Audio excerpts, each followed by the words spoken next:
Good evening. A woman in her 80s said today she had been through hell as she described her captivity at the hands of Hamas. Yocheved Lifshitz said she was beaten with sticks as gunmen took her into the labyrinth of tunnels beneath Gaza. She was released last night along with another woman, the third and fourth hostages to be freed. But their husbands remain in captivity along with more than 200 others taken due to the Hamas terror attacks. For their families, the agonising wait continues as they urge negotiators to do all they can to free their relatives. From Tel Aviv, our correspondent John Ray reports. 17 dark days a hostage, just a few hours free, and yet 85-year-old Yocheved Lifshitz summoned the spirit to tell the world of her journey through hell. Her daughter at her side, translating every harrowing word. My mom is telling the horrific stories that she was taken on the back of a motorbike with her body, with her legs on one side and her head on another side, that she was taken through the plowed fields with a man in front on one side and a man behind her, and that while she was being taken, she was hit by sticks by Shabab people.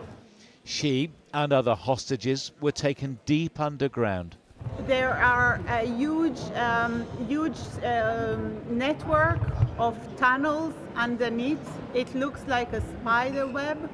When they arrived into a large hall in which about 25 hostages were gathered.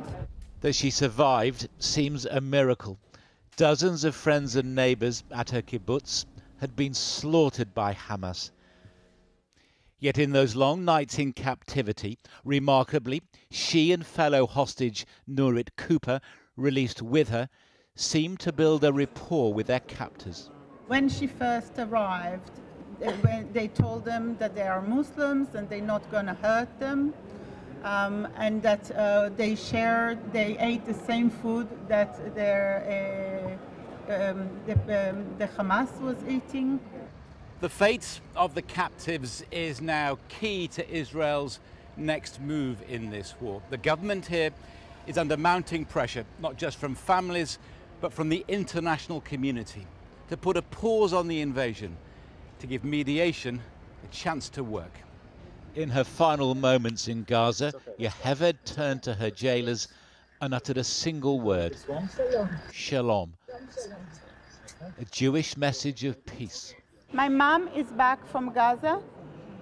She's a wonderful woman, and we are so delighted to have her. She is a ray of light in our life, in a big darkness. But her husband is still held by Hamas. And while this was a moment of sweet relief for one family, in this war there have been many stories of horror, and too few with a happy ending. Well, John, you're still in Tel Aviv, and this is the first time that we've heard from one of the hostages, isn't it? Extraordinary testimony. Yeah, she is one of only 4 hostages who have so far been released, but the first time we've had an insider's account, and an entire nation here was hanging on her every word, and it made for uncomfortable listening, not always merry for the reasons you might think. First of all, a description of the moment 2 weeks last Saturday that gunmen burst across the border, blew up a massively expensive security fence which was worthless, went on a rampage inside her kibbutz, didn't distinguish, she said, between the elderly and the young. And then, though, in a passage which does not at all conform to the Israeli narrative, she said that after all that cruelty, she was able to literally break bread with the men of the organisation who had butchered so many Israelis. And then this acute dilemma for the Israeli government tonight: do they hold off the invasion to get more hostages out, or is that just playing into Hamas's game, playing for more time? John Ray in Tel Aviv, thank you. The Israeli bombardment of Gaza continued today, with the death toll inside the territory passing 5,700. Of those, more than half are women and children, according to the Hamas-run health authorities. In the last 24 hours alone, they say that 700 people have died from that bombing.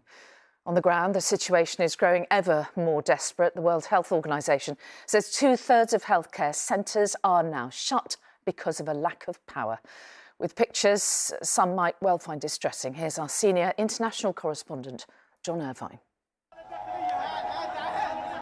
When the people need them more than ever, Gaza's hospitals themselves are becoming casualties of this war.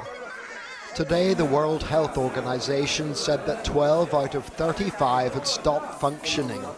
The reasons include a lack of electricity and of fuel to power generators. When day turns to night, admissions and various treatments can take place by torchlight. Some surgeons can use their phones to illuminate certain operations. But there are life-saving procedures that simply can't be administered without power. For example, breathing through a ventilator.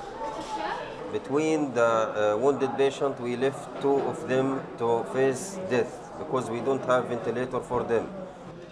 Other procedures under threat include dialysis and incubation.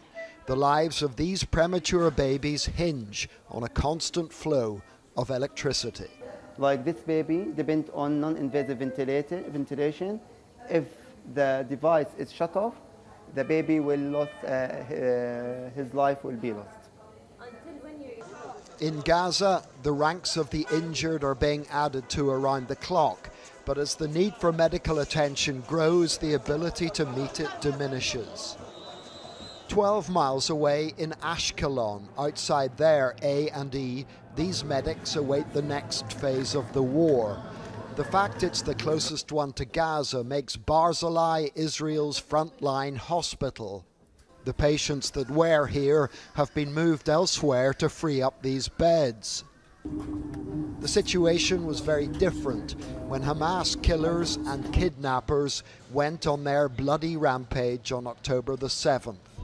On that day, Barzilai was filled way beyond capacity, and the barbarity the injured and dead had been subjected to has left a lasting impression on staff, some of whom, like Professor Levy, had seen a lot already.